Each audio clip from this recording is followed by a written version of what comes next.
Welcome to Ravikiranalu TV. బులెటిన్ల ముందుగా headlines చూద్దాం. ఏపీ అసెంబ్లీ ఎన్నికల్లో ప్రభంజనం సృష్టించిన కూటమి. మొత్తం 175 స్థానాలకు 164 స్థానాలు గెలిచిన కూటమి. జూన్ 12న ఏపీ సీఎంగా చంద్రబాబు ప్రమాణ స్వీకారం. రేపు గవర్నర్ కు లేఖ అందించనున్న కూటమి ఎమ్మెల్యేలు.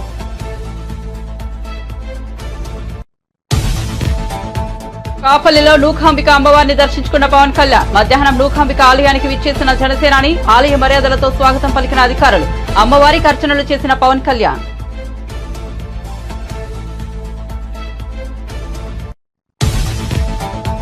డిఎస్సీ ద్వారా త్వరలో టీచర్ పోస్టులు భర్తీ చేస్తామన్న సీఎం రేవంత్ రెడ్డి. వందే మాతరం ఫౌండేషన్ ఆధ్వర్యంలో నిర్వహించిన కార్యక్రమంలో పాల్గొన్న సీఎం. వందే మాతరం ఫౌండేషన్ ప్రభుత్వ పాఠశాలను ప్రోత్సహిస్తోందని ప్రశంస.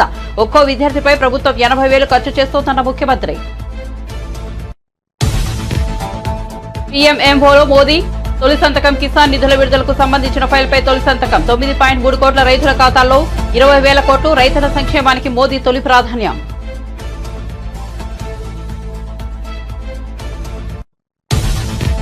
తాము ఎవరి ప్రాపకం కోసం చూడడం లేదన్న స్వామి స్వరూపానంద. విశాఖ శారదాపీఠం రాజకీయ నేతలతో ఎదగలేదని స్పష్టీకరణ.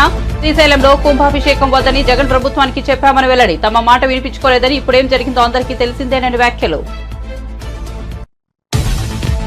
ఏపీ రాజధాని అమరావతిలో పర్యటించిన జమ్మలమడుగు బీజేపీ ఎమ్మెల్యే. రైతుల ఉద్యమ శిబిరాలను సందర్శించిన ఆదినారాయణ రెడ్డి. త్వరలోనే వైసీపీ భూస్థాపితం అవుతుందని వ్యాఖ్యలు. వైసీపీ వాళ్లను బీజేపీలో చేర్చుకోబోమని స్పష్టీకరణ.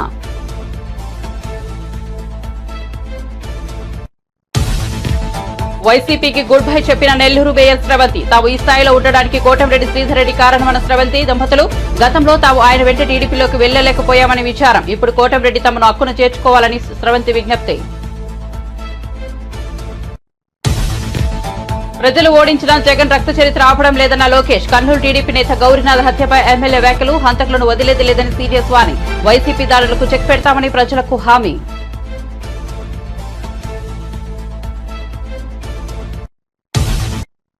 ఇక వార్త వివరాల్లోకి వెళ్తే ఏపీలో టీడీపీ, జనసేన, బీజేపీ కూటమి చరిత్రలో నిలిచిపోయి విజయం సాధించడం తెలిసిందే.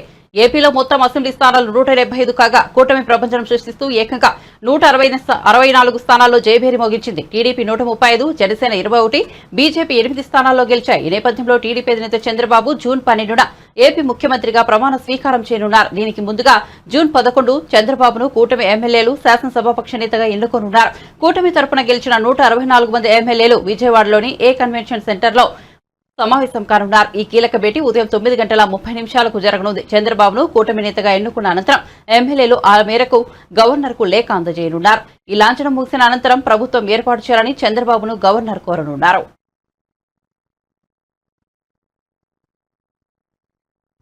జనసేనాని పవన్ కళ్యాణ్ కు ఏపీ డిప్యూటీ సీఎం పదవి ఖాయమంటూ ప్రచారం జరుగుతోంది. రాష్ట్ర అసెంబ్లీ ఎన్నికల్లో పవన్ కళ్యాణ్ పిఠాపురం నియోజకవర్గం నుంచి భారీ మెజార్టీతో విజయం సాధించడం తెలిసిందే.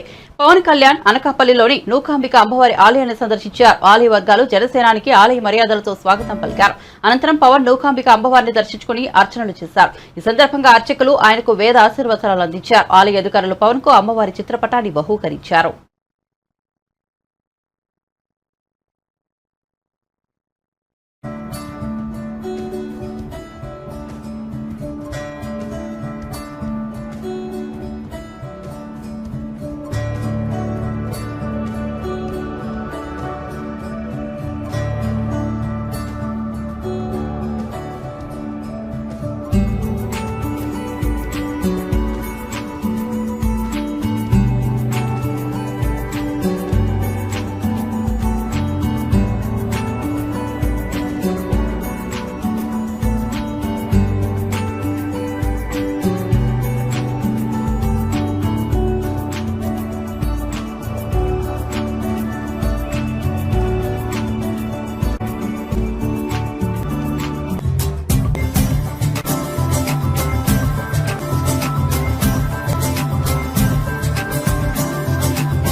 కేంద్రంలో ఎన్డీఏ కూటమి ఆధ్వర్యంలో సంకీర్ణ ప్రభుత్వం ఏర్పాటైంది. ఆదివారం సాయంత్రం 71 మంది సహచరులతో నరేంద్ర మోదీ ప్రధానిగా ప్రమాణ స్వీకారం చేశారు. సోమవారం ప్రధానమంత్రి కార్యాలయంలోకి అడుగుపెట్టిన మోదీ రైతుల సంక్షేమానికి తొలి ప్రాధాన్యతనిచ్చారు. పీఎం కిసాన్ నిధుల విడుదలకు సంబంధించిన ఫైల్పై తొలి సంతకం పెట్టారు. ఈ మేరకు ప్రధానమంత్రి కార్యాలయం ఓ వీడియోను విడుదల చేసింది. ముచ్చటగా మూడోసారి పీఎంఓలో అడుగు పెడుతున్న మోదీకి కార్యాలయ సిబ్బందితో పాటు పలువురు నేతలు ఘనస్వాగతం పలికారు. ఇరువైపులా నిల్చుని సంప్రదాయబద్దంగా నమస్కరిస్తూ మోదీకి స్వాగతం చెప్పారు. సిబ్బంది అందరికీ నమస్కరిస్తూ మోదీ ప్రధానమంత్రి కార్యాలయంలోకి అడుగుపెట్టడం వీడియోలో చూడొచ్చు. తన సీటులో కూర్చున్న ప్రధాని మోదీ రైతులకు సంబంధించి పీఎం కిసాన్ నిధి 17వ విడత నిధులను విడుదల చేసేందుకు అనుమతిస్తూ ఫైల్పై సంతకం పెట్టారు. దీంతో దేశవ్యాప్తంగా ఉన్న 9.3 కోట్ల మంది రైతుల ఖాతాల్లో 20,000 కోట్లు జమ అయ్యాయి. డిఎస్సీ ద్వారా త్వరలో టీచర్ పోస్టులను భర్తీ చేస్తామని తెలంగాణ ముఖ్యమంత్రి రేవంత్ రెడ్డి అన్నారు. సోమవారం రవీంద్ర భారతిలో వందే మాతరం ఫౌండేషన్ ఆధ్వర్యంలో నిర్వహించిన 10వ తరగతి ప్రభుత్వ పాఠశాలల టాపర్ విద్యార్థుల సన్మాన కార్యక్రమానికి ముఖ్య అతిథిగా హాజరయ్యారు. ఈ సందర్భంగా వందే మాతరం ఫౌండేషన్ ను అభినందించారు. ప్రభుత్వ పాఠశాలల విద్యార్థులను ప్రోత్సహించడం అభినందనీయమన్నారు. ఇప్పుడు సర్వీసుల్లో ఉన్న ఐఏఎస్, ఐపీఎస్ లో 90% మంది ప్రభుత్వ పాఠశాలలోనే చదివినట్లు చెప్పారు. చాలా రాష్ట్రాల ముఖ్యమంత్రులు, మంత్రులు, కేంద్ర మంత్రులు కూడా పాఠశాలల్లోనే చదివినట్లు చెప్పారు. కొంతకాలంగా ప్రభుత్వ పాఠశాలలు నిర్వీర్యమవుతున్నాయన్నారు. ఒక్కో విద్యార్థి మీద ప్రభుత్వం 80,000 ఖర్చు చేస్తోందన్నారు. పర్యవేక్షిస్తూ మీ సమస్యల పరిష్కారం కోసం పాటుపడడానికి ఒక నిరంతరం పనిచేసే వ్యవస్థను ఏర్పాటు చేయాలని మా ప్రభుత్వం నిర్ణయం తీసుకున్నది. అదేవిధంగా వ్యవసాయ కమిషన్ను కూడా మేము ఏర్పాటు చేయబోతున్నాం. తద్వారా విత్తనాలు కానీ, నకిలీ విత్తనాలు కానీ, ఎరువులు కానీ, సంస్థలు కానీ, ప్రభుత్వాలు కానీ రైతులకు నష్టం జరిగినప్పుడు, రైతులకు అన్యాయం చేసినప్పుడు వాళ్ళ తరఫున ఆదేశాలు ఇవ్వడానికి, వాళ్ళ తరఫున ప్రభుత్వాలకు నివేదికలు చేర్చడానికి కమిషన్స్ అవసరం. ఈ విద్యా కమిషన్ని, అదేవిధంగా వ్యవసాయ కమిషన్ని ప్రాధాన్యతతో తీసుకొని మా ప్రభుత్వం వీటిని ఎస్టాబ్లిష్ చేస్తుంది. తద్వారా నిరంతరం ప్రభుత్వ పాఠశాలల్ని పర్యవేక్షించే ఒక వ్యవస్థను ఏర్పాటు చేసి ప్రభుత్వ పాఠశాలల్ని పునర్నిర్మించడం ద్వారా ఈ తెలంగాణ సమాజాన్ని మళ్ళీ పునరంకితం చేస్తూ పునర్నిర్మించాలన్న ఆలోచన మా ప్రభుత్వానికి ఉన్నది. మా ప్రభుత్వానికి భేషజాలు లేవు. ఎవరైనా అనుభవజ్ఞులు ఏదైనా మా ప్రభుత్వం దృష్టికి తీసుకొస్తే తప్పకుండా వాటిని ఆచరించడానికి, అమలు చేయడానికి మా ప్రభుత్వం ఎప్పుడూ సిద్ధంగా ఉంటుంది. అన్నీ మాకు తెలుసన్న ఆలోచన మా ప్రభుత్వానికి లేదు. ఎవరైనా ఇందులో ప్రత్యేకంగా స్టడీ చేసిన రిపోర్ట్స్ కానీ, నివేదికలు కానీ, సజెషన్స్ కానీ మా ప్రభుత్వానికి ఏమి ఇవ్వాలనుకున్నా ఎల్లవేళలా మా అధికారులు అందుబాటులో ఉంటారు. మా అధికారుల దృష్టికి తీసుకొస్తే నేను కూడా వాళ్ళు సూచించిన వ్యక్తులను, సంస్థల్ని కలవడానికి నాకు ఎలాంటి అభ్యంతరం లేదు. అందుకే ఈరోజు మిమ్మల్ని అందరినీ ప్రత్యేకంగా కలిసిన సందర్భంగా నాకు చాలా సంతోషం అనిపించింది.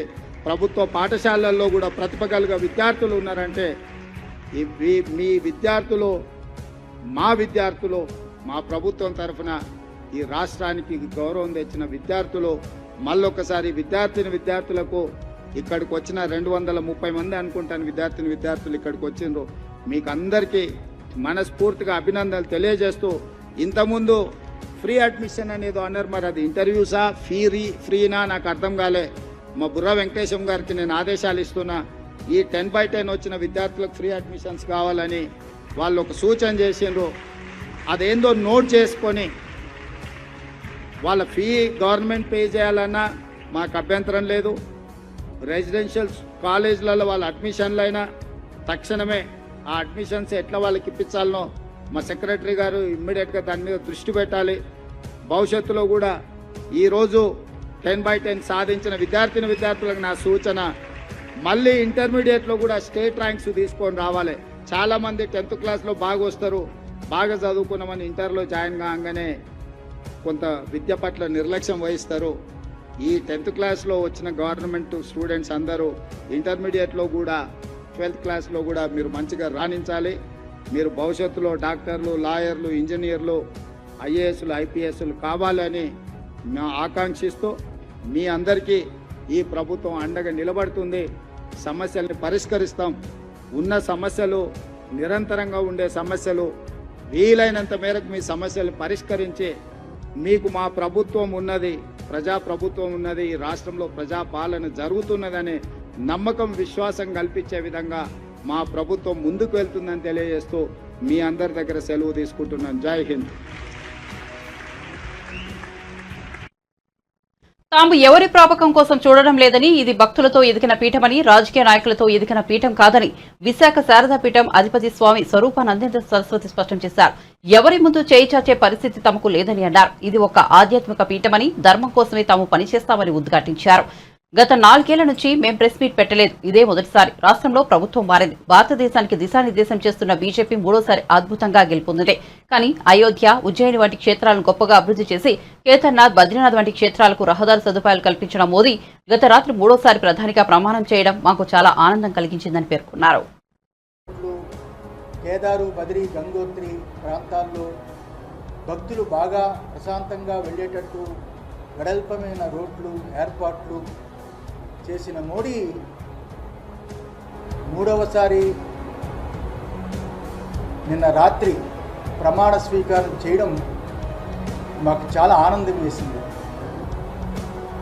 ఆ రకంగానే మోడీ గారు ప్రమాణ స్వీకారం తరువాత ఈ రాష్ట్రంలో చంద్రబాబు నాయుడు గారు, అలాగే పవన్ కళ్యాణ్ గారు, మోడీ ఈ కూటమి ఏదైతే ఉందో ఆ కూటమి ప్రమాణ స్వీకారం ముందుగా ఈ ప్రెస్ మీట్ పెట్టాలి అని ఉద్దేశం చేత మేము ఏర్పాటు చేశాము.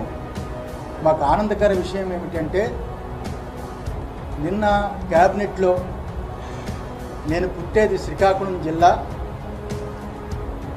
శ్రీకాకుళం ప్రాంతం. మాకు ఎర్రన్నాయుడికి చాలా సంబంధాలు ఉండేవి. ఆయన ఇంటికి చాలాసార్లు వెళ్ళాము. ఆయన కూతురు పెళ్ళికి కూడా రాజమండ్రిలో జరిగితే మేము వెళ్ళాము. వారికి మేమంటే అపారమైన ప్రాణం. మొదటిసారి ఎంపీగా అబ్బాయి గెలిచిన తర్వాత, గెలవక ముందు అరసవెల్లిలో ఆయన ఆశీర్వదించడం కూడా జరిగింది రామ్మోహన్ నాయుడిని. అలాంటి చిన్న కుర్రాడు ఈరోజు మన ఆంధ్ర రాష్ట్రం తరఫున, ముఖ్యంగా శ్రీకాకుళం జిల్లా, మేము పుట్టిన జిల్లాలో ఆయన ఉండి, ఆయన పుట్టి, ఆయన క్యాబినెట్ ర్యాంకు భారతదేశానికే ఒక మంత్రి అవడం మాకు చాలా ఆనందకరమైన విషయం. అంత గొప్ప అదృష్టాన్ని పొందాడు అంటే రామ్మోహన్ నాయుడు, చంద్రబాబు నాయుడే కారణం. చంద్రబాబు నాయుడు అతన్ని ప్రపోజ్ చేసి మంత్రిగా చేయడం చాలా ఆనందదాయకం. ఆ రకంగానే రేపు 12వ తారీఖు బహుశా 11:27 చంద్రబాబు నాయుడు ముఖ్యమంత్రిగా ప్రమాణ స్వీకారం. చాలా అత్యద్భుతమైన ముహూర్తము, సింహలగ్నము, చాలా బ్రహ్మాండమైన ముహూర్తము. ఆయన ఈ రాష్ట్రాన్ని, ముఖ్యంగా దేవాదాయ ధర్మాదాయ శాఖ, టీటీడీ ఈ వ్యవస్థని చాలా గొప్పగా పరిపాలించాలి. ఈ రాష్ట్ర ప్రజలకి, ఈ భక్తులకి చాలా భాగ్యమైన పరిపాలన అన్నట్టుగా చంద్రబాబు నాయుడు గారు, లోకేష్ గారు, అలాగే పవన్, వీళ్ళందరూ ప్రజలకి నచ్చేటట్టుగా పరిపాలించాలని మనస్ఫూర్తిగా ఆశీర్వదిస్తూ, చంద్రబాబు నాయుడు గారు చాలా కాలం రాజకీయాల్లో అనుభవజ్ఞుడు, 3 పర్యాయాలు ముఖ్యమంత్రిగా చేసిన వ్యక్తి. ప్రజాస్వామ్యాన్ని గౌరవించిన పార్టీ టీడీపీ అని ఆ పార్టీ అధికార ప్రతినిధి కొమ్మారెడ్డి పట్టాభిరామ్ అన్నారు. వైఎస్ఆర్సీపీ అధికారంలో ఉండగా కూటమి పార్టీలంతా కలిసి ప్రజాస్వామ్య పరిరక్షణ ఉద్యమాన్ని చేపట్టాయని చెప్పారు. రాష్ట్రంలో ప్రజాస్వామ్యాన్ని బతికించామన్నారు. అమరావతిలోని టీడీపీ కేంద్ర కార్యాలయంలో నిర్వహించిన మీడియా సమావేశంలో పట్టాభి మాట్లాడారు. వైఎస్ఆర్సీపీ నేతలు చేస్తున్న ఆరోపణలపై ఆగ్రహం వ్యక్తం చేశారు. జిల్లాల వారీగా, నియోజకవర్గాల వారీగా పిల్ల సైకోలుగా ముద్ర వేయించుకున్నటువంటి నాయకులందరూ మీడియా ముందుకు వచ్చి నంగనాచుల్లాగా మాట్లాడుతూ ఉన్నారు. అసలు ఏ పాపం ఎరగనటువంటి వ్యక్తులుగా అత్యంత బుద్ధిమంతుల్లాగా మాట్లాడుతూ ఉంటే రాష్ట్ర ప్రజలందరూ కూడా ముక్కు నేలేసుకుంటా ఉన్నారు.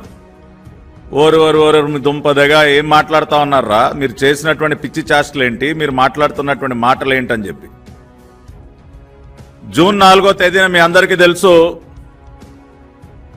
రాష్ట్రంలో ప్రతి ఊర్లో కూడా ఒక దీపావళి పండుగ జరుపుకున్నారు. ఒక నియంత పాలనకి ముగింపు పలికిన రోజు, రాష్ట్రానికి తిరిగి స్వాతంత్రాన్ని అందించినటువంటి రోజు జూన్ 4, 2024 చరిత్రలో నిలిచిపోతుంది. ఆ రోజున పెద్ద ఎత్తున ఉత్సవాలు సంబరాలు జరుపుకున్నారు. ఈ రోజుకి కూడా ఆ పండుగ వాతావరణం ఆగలేదు. జూన్ 12 కోసం ఎదురు చూస్తూ ఉన్నారు. ఈ రోజున నారా చంద్రబాబు నాయుడు అనే నేను అన్న వాక్యాన్ని వినడం కోసం ఎన్నో రోజులుగా తపిస్తున్నటువంటి రాష్ట్ర ప్రజలు జూన్ 12 ఉదయం 11:27 నారా చంద్రబాబు నాయుడు అనే నేను అన్న వాక్యాన్ని వినబోతున్నారు. ఆ రోజున తిరిగి ఒక సంక్రాంతి పండుగ జరుపుకోవటానికి సంసిద్ధులవుతా ఉన్నారు ప్రజలందరూ కూడా. రాష్ట్రంలో వాతావరణం ఈ విధంగా ఉంటే ఈ పిల్ల సైకో మోకొచ్చి మీడియా ముందుకు వచ్చి అప్పుడే ఆడవటం మొదలెట్టారు. అయ్యో అమ్మో మా పైన దాడులు చేస్తా ఉన్నారు, మమ్మల్ని చితగొడతా ఉన్నారు అని రకరకాల డ్రామాలు అప్పుడే మొదలుపెట్టేశారు.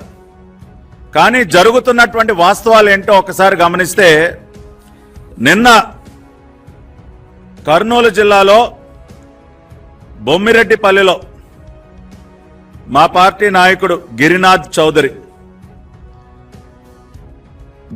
చౌదరి గారిని అత్యంత కిరాతకంగా నడి రోడ్డు మీద హత్య చేశారు వైసీపీ సైకో మోకలు.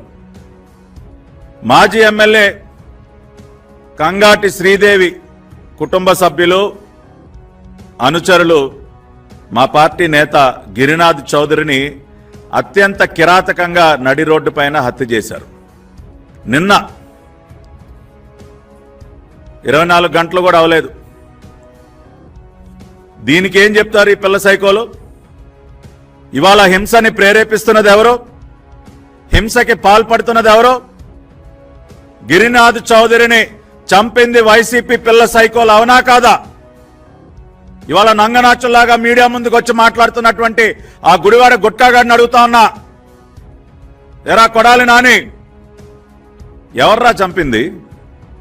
గిరినాథ్ చౌదరి అనే తెలుగుదేశం పార్టీ నాయకుడిని ఎవరు చంపింది? మీ పార్టీ సైకో మోకలు కాదా? ఏమయ్యా పేరుని నాని, ఏంటయా మాట్లాడుతా ఉన్నావు మీడియా ముందుకు వచ్చి? కౌంటింగ్కి 2 రోజుల ముందున నువ్వు వచ్చి మాట్లాడినటువంటి మాటలేంటి? గంటలు లెక్క పెట్టుకోండిరా, మీ సంగతి తేలుస్తాం. ఏది కౌంటింగ్కి 2 రోజుల ముందు? దాన్ని బట్టి అర్థం కావట్లేదా మీ వ్యవహార శైలి ఏంటో? ఒక పక్కన ఇటువంటి దారుణాలు చేస్తూ ప్రజలు మక్కిలెరగొట్టి మిమ్మల్ని మోకాళ్ళ మీద నుంచోబెట్టిన 11 సీట్లతో మిమ్మల్ని మోకాళ్ళ మీద నుంచోబెట్టారు ఈ రాష్ట్రంలో. ప్రజా తీర్పు ఆ విధంగా ఉన్నా కూడా ఇంకా బుద్ధి తెచ్చుకోకుండా ఈ సైకో చేష్టలు, ఈ దారుణాలు, ఈ హత్యలు ఇంకా కొనసాగిస్తూ నంగనాచుల్లాగా వచ్చి నీతులు మాట్లాడతారా? ప్రజాస్వామ్యాన్ని రక్షించాలంట రాష్ట్ర గవర్నర్ గారి దగ్గరికి వెళ్ళి విన్నపాలు ఇస్తారు, విన్నపాలు. Jammalamadugu BJP MLA Adinarayana Reddy AP రాజధాని అమరావతి ప్రాంతంలో రైతుల ఉద్యమ శిబిరాలను సందర్శించారు. ఈ సందర్భంగా ఆయన ఆసక్తికర వ్యాఖ్యలు చేశారు. వైసీపీ ఎమ్మెల్యేలు, ఎంపీలు బీజేపీలో చేరాలని చూస్తున్నారని తెలిపారు. అయితే వైసీపీ వాళ్లను బీజేపీలో చేర్చుకోవమని స్పష్టం చేశారు. వైసీపీ తరహాలోనే భూస్థాపితం అవుతుందని ఆదినారాయణ రెడ్డి అన్నారు. ఎన్నికల్లో జగన్ ఓటమికి అమరావతి ఉద్యమం కూడా ఒక కారణమని అభిప్రాయపడ్డారు. రాజధాని తరలించాలని చూసిన జగన్ కు ప్రజలే బుద్ధి చెప్పారని అన్నారు. గత ఎన్నికల్లో వైసీపీ 151 మంది ఎమ్మెల్యేలు, 22 మంది ఎంపీలను గెలవగా ఈసారి ఘోరంగా 11 మంది ఎమ్మెల్యేలు, 4 ఎంపీలు మాత్రమే గెలిచారు. నెల్లూరు మేయర్ స్రవంతి, ఆమె భర్త పొట్లూరి జయవర్ధన్ వైసీపీకి రాజీనామా చేశారు. ఈ సందర్భంగా స్రవంతి మీడియాతో మాట్లాడారు. తాము రాజకీయాల్లో ఈ స్థాయిలో ఉన్నామంటే అందుకు నెల్లూరు రూరల్ ఎమ్మెల్యే కోటంరెడ్డి శ్రీధర్ రెడ్డి కారణమని వెల్లడించారు. తనకు ఎలాంటి రాజకీయ నేపథ్యం లేదని, కానీ కోటంరెడ్డి శ్రీధర్ రెడ్డి కార్పొరేటర్లకు అవకాశం ఇచ్చి రాజకీయాల్లో ప్రోత్సహించారని తెలిపారు. శ్రీధర్ రెడ్డి వైసీపీని వీడినప్పుడు కొన్ని ఒత్తిళ్ల కారణంగా తాము ఆయన వెంట నడవలేకపోయామని స్రవంతి విచారం వ్యక్తం చేశారు. అయినప్పటికీ శ్రీధర్ రెడ్డి తమను పల్లెత్తు మాట అనలేదని పేర్కొన్నారు. జరిగిన విషయాలను పెద్ద మనసుతో మన్నించి తమను ఆక్కున చేర్చుకోవాలని కోటంరెడ్డి శ్రీధర్ రెడ్డికి విజ్ఞప్తి చేస్తున్నామని తెలిపారు. టెన్షన్ కానీ కష్టాన్ని కానీ మా దాకా రానివ్వకుండా నేను కార్పొరేటర్గా గెలవాలి అని మాకంటే కూడా ఆ కష్టాన్ని కానీ ఆ టెన్షన్ని కానీ తీసుకొని శ్రీధర్ రెడ్డి గారి సోదరులైనటువంటి గిరిధర్ రెడ్డి గారు మమ్మల్ని కార్పొరేటర్గా గెలిపించడం జరిగింది. గెలిపించినటువంటి కొన్ని రోజులకే నాకు అనుకోని ఊహించినటువంటి ఈ మేయర్ పదవిని నాకు శ్రీధర్ అన్న గారు ఇవ్వడం జరిగింది. నాకు రాజకీయాల్లోకి అడుగు పెట్టడానికి అవకాశం కల్పించినటువంటి నాయకులు శ్రీధర్ అన్న గారు. అంతేకాకుండా మాలాంటి ఎంతోమందికి, అదేవిధంగా శ్రీధర్ అన్న దగ్గర ఉన్నటువంటి కార్యకర్తలకు కానీ అందరికి కూడా ఒక నాయకుడి కన్నా కూడా మించిన కుటుంబ సభ్యుల్లో ఉన్నటువంటి తండ్రి పాత్ర ఏదైతే ఉంటుందో ఆ పాత్రని పోషించే విధంగా వారితో ఉన్నటువంటి అందరినీ కూడా చూసుకోవడంలో శ్రీధర్ అన్న గారు మంచి ధైర్యాన్ని కల్పిస్తారని, ఆ ధైర్యమే మాకు కూడా ఇప్పుడు దాకా కూడా ఉందని తెలియజేస్తున్నాను. నాకైతే రాజకీయంలోకి రావడానికి వచ్చిన కొత్తల్లో మీరందరూ కూడా నన్ను చూసుంటారు. నేను ఏ విధంగా ఉన్నానో, ఏ విధంగా ఎవరైనా చూసినా కానీ మాట్లాడినా కానీ ఎంత భయపడేదాన్ని. నాకు ఈ రాజకీయాన్ని, ఈ ధైర్యాన్ని నింపిన నాయకుడు మాత్రం శ్రీధర్ అన్న గారు మాత్రమే. మీరు చూసుకుంటే మేము శ్రీధర్ అన్న ఎప్పుడైతే అధికార పక్షాన్ని వదిలేసి ప్రతిపక్షానికి వెళ్ళారో మేము కూడా శ్రీధర్ అన్నతోటే వెళ్ళడం జరిగింది. ఈరోజు ఇది నేను చెప్పడం కాదు, మీరందరూ కూడా చూస్తుంటారు. ఆ రోజు నేను శ్రీధర్ అన్న పక్కన కూర్చొని శ్రీధర్ అన్న చెప్పితే నా మేయర్ పదవికైనా రాజీనామా చేస్తాను, అది కూడా బాధతో కాదు సంతోషంగా అని మీ అందరికి కూడా చెప్పి ఉన్నాను. కానీ అప్పుడు ఉన్నటువంటి పరిస్థితుల్లో అప్పుడు అధికార పక్షంలో ఉన్నటువంటి కాంగ్రెస్ పార్టీ మా మీద తీసుకొచ్చినటువంటి ఒత్తిళ్లు మీ అందరికి కూడా తెలుసు. అది కూడా కాకుండా మీకు తెలియని కూడా మా మీద ఎన్నో ఒత్తిళ్లు తీసుకురావడం జరిగింది. వాటికి తట్టుకునే అంత పరిస్థితి మాకు ఉన్నటువంటి పరిస్థితిని మేము దిగజారిపోయి ఒక రాంగ్ డిసిషన్ తీసుకొని మళ్ళీ వెనక్కి కాంగ్రెస్ పార్టీలోకి వెళ్లాల్సి వచ్చింది. వెళ్ళినా కూడా అప్పటి నుంచే మాకు చెప్పింది ఒకటే, శ్రీధర్ అన్నని కానీ గిరిధర్ అన్నని కానీ మీరు ఎక్కడొకటి తిట్టాలి లేదా మీరు ప్రెస్ మీట్ పెట్టాలి అని చెప్పారు. కానీ మేము మాత్రం వాళ్ళందరికీ చెప్పింది ఒకటే, శ్రీధర్ అన్నని కానీ వారి సోదరుడిని కానీ మేము తిట్టే పరిస్థితి ఎప్పటికీ రాదు, మీరు అవి మాకు చెప్ప అవసరం లేదన్నారు. వాళ్ళు అప్పటికి కూడా వదలకుండా మాకు ఒకటే చెప్పారు, ఎవరైనా తిట్టి ఉంటారు కదా శ్రీధర్ అన్నని కానీ వారి సోదరుడిని కానీ, వాటిల్ని లింక్ మాకు పెట్టి మీ ఫేస్బుక్లో కానీ వాట్సాప్ స్టేటస్లో కానీ పెట్టాలని కూడా వాళ్ళు మాకు ఒత్తిడి చేశారు. మాకు శ్రీధర్ అన్న మీద ఉన్నటువంటి అభిమానం మేము ఎప్పుడు ఆ పని చేయడానికి మేము ఎప్పుడు ఆలోచించలేదు. శ్రీధర్ అన్నను తిట్టడానికి కానీ ఆయన గురించి చెడ్డగా అనుకోవడానికి కూడా మేము ఎప్పుడు ఆలోచన చేయలేదని మీ అందరికి కూడా తెలియజేసినాను. ఇది నేను చెప్పడం కాదు, మీరు ఎక్కడైనా గతంలో కానీ ఎప్పుడైనా కానీ ఒక్కసారి ఆలోచించుకోండి. నేను ఎక్కడైనా మాట్లాడినా కూడా శ్రీధర్ అన్న గురించి ఒక పల్లెత్తి మాట్లాడే పరిస్థితి మాది కాదు. మళ్ళీ మమ్మల్ని హక్కును చేర్చుకోవాలని మేము మనస్ఫూర్తిగా కోరుకుంటూ ఈరోజు ఈ మీడియా సమావేశాన్ని పెట్టడానికి కారణం అదే అని మీ అందరూ. ఫ్యాక్షన్ పాలన వద్దని ఆంధ్రప్రదేశ్ ప్రజలు జగన్ ను చీకొట్టారు. ఎన్నికల్లో ఘోరంగా ఓడించారు. అయినా జగన్ తన రక్త చరిత్రను ఆపడం లేదు అంటూ మంగళగిరి ఎమ్మెల్యే నారా లోకేష్ వ్యాఖ్యానించారు. టీడీపీ కర్నూలు నేత గౌరీనాథ్ హత్యను ఉద్దేశించి లోకేష్ ఈ వ్యాఖ్యలు చేశారు. బాబాయిని చంపినట్లే జగన్ జనాలను చంపుతున్నారంటూ తీవ్ర ఆరోపణలు చేశారు. జగన్ ఇప్పటికైనా హత్య రాజకీయాలు ఆపేయాలని, లేదంటే తీవ్ర పరిణామాలు ఎదుర్కోవాల్సి వస్తుందని హెచ్చరించారు. అదే సమయంలో గౌరీనాథ్ హంతకులను వదిలే ప్రసక్తే లేదని తేల్చి చెప్పారు. గౌరీనాథ్ కుటుంబానికి టీడీపీ అండగా ఉంటుందని తెలిపారు. రాష్ట్రంలో శాంతి భద్రతలను కాపాడుతామని, వైసీపీ దారులకు చెక్ పెడతామని లోకేష్ పేర్కొన్నారు.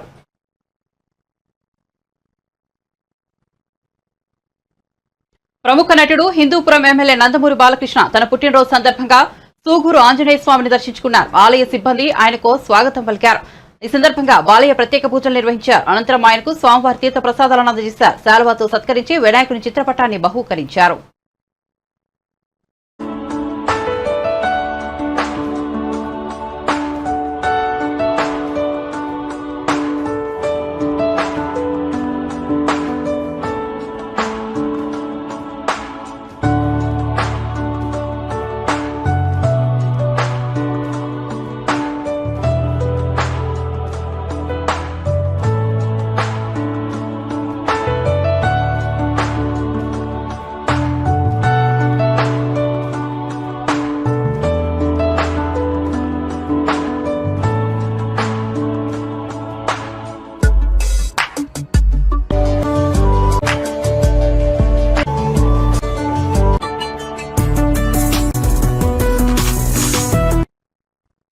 ఆంధ్రప్రదేశ్లోని మద్యం ప్రియులకు ఇది బ్రహ్మాండమైన శుభవార్తే.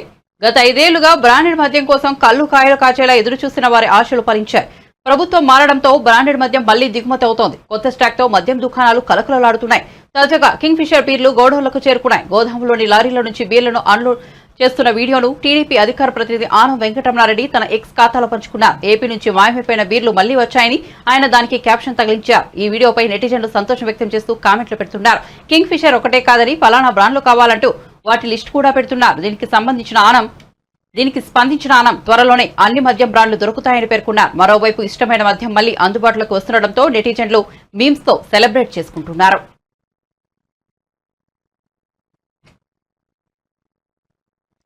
కేంద్రంలో మళ్లీ ఎన్డీఏ ప్రభుత్వం వచ్చిన నేపథ్యంలో భారత స్టాక్ మార్కెట్లు వరుసగా 3 రోజుల పాటు జోరు ప్రదర్శించాయి. ఈ ఊపుకు నేరు తెరపడింది. దేశ రాజకీయ పరిణామాలు అందించిన ఉత్సాహంతో 3 రోజుల పాటు లాభాల్లో పయనించిన స్టాక్ మార్కెట్ సూచీలు నేడు అంతర్జాతీయ పరిణామాలతో ప్రభావితమయ్యాయి. బీఎస్సీ సెన్సెక్స్, ఎన్ఎస్సీ నిఫ్టీ స్వల్ప నష్టాలు చవిచూశాయి. సెన్సెక్స్ 203 పాయింట్ల నష్టంతో 76,490 పాయింట్ వద్ద ముగిగా నిఫ్టీ 30.95 పాయింట్ల నష్టంతో 23,259.20 వద్ద స్థిరపడింది. సెన్సెక్స్ ఈ ఉదయం ట్రేడింగ్ ఆరంభంలో 77,070.04 వద్ద రికార్డు గరిష్టాన్ని తాకింది. ట్రేడింగ్ కొనసాగే కొద్దీ లావాదేవీలు మందగించాయి. ఇవాల్టి ట్రేడింగ్ లో UltraTech cement, Grasim industries, hero motor cars లాభాలు ఆర్జించగా టెక్ మహీంద్రా, విప్రో, ఇన్ఫోసిస్ షేర్లు పతనమయ్యాయి. బులెటిన్ ముగించే ముందు హెడ్లైన్స్ మరోసారి చూద్దాం. ఏపీ అసెంబ్లీ ఎన్నికల్లో ప్రభంజనం సృష్టించిన కూటమి. మొత్తం 175 స్థానాలకు 164 స్థానాలు గెలిచిన కూటమి. జూన్ 12న ఏపీ సీఎంగా చంద్రబాబు ప్రమాణ స్వీకారం. రేపు గవర్నర్ కు లేఖ అందించనున్న కూటమి ఎమ్మెల్యేలు.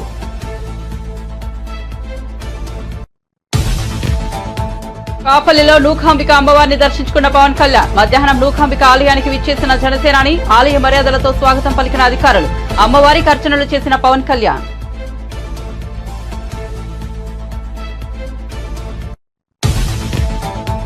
డిఎస్సీ ద్వారా త్వరలో టీచర్ పోస్టులు భర్తీ చేస్తామన్న సీఎం రేవంత్ రెడ్డి. వందే మాతరం ఫౌండేషన్ ఆధ్వర్యంలో నిర్వహించిన కార్యక్రమంలో పాల్గొన్న సీఎం. వందే మాతరం ఫౌండేషన్ ప్రభుత్వ పాఠశాలను ప్రోత్సహిస్తోందని ప్రశంస.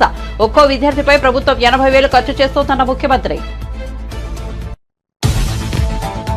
పీఎంఎంఓలో మోదీ తొలి సంతకం. కిసాన్ నిధుల విడుదలకు సంబంధించిన ఫైల్పై తొలి సంతకం. 9.3 కోట్ల రైతుల ఖాతాల్లో 20,000 కోట్లు. రైతుల సంక్షేమానికి మోదీ తొలి ప్రాధాన్యం.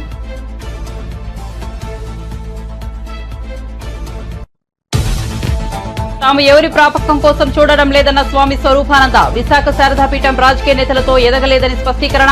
శ్రీశైలంలో కుంభాభిషేకం వద్దని జగన్ ప్రభుత్వానికి చెప్పామని వెల్లడి. తమ మాట వినిపించుకోలేదని, ఇప్పుడేం జరిగిందో అందరికీ తెలిసిందేనని వ్యాఖ్యలు. ఏపీ రాజధాని అమరావతిలో పర్యటించిన జమ్మలమడుగు బీజేపీ ఎమ్మెల్యే. రైతుల ఉద్యమ శిబిరాలను సందర్శించిన ఆదినారాయణ రెడ్డి. త్వరలోనే వైసీపీ భూస్థాపితం అవుతుందని వ్యాఖ్యలు. వైసీపీ వాళ్లను బీజేపీలో చేర్చుకోబోమని స్పష్టీకరణ.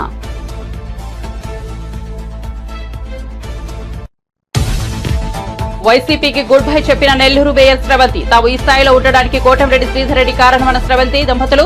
గతంలో తాము ఆయన వెంట టీడీపీలోకి వెళ్లలేకపోయామని విచారం. ఇప్పుడు కోటంరెడ్డి తమను హక్కును చేర్చుకోవాలని స్రవంతి విజ్ఞప్తి.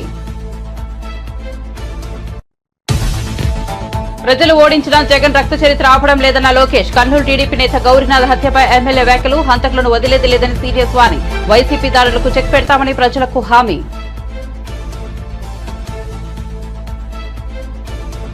అప్డేట్ కోసం చూస్తూనే ఉండండి రవికిరణాలు టీవీ.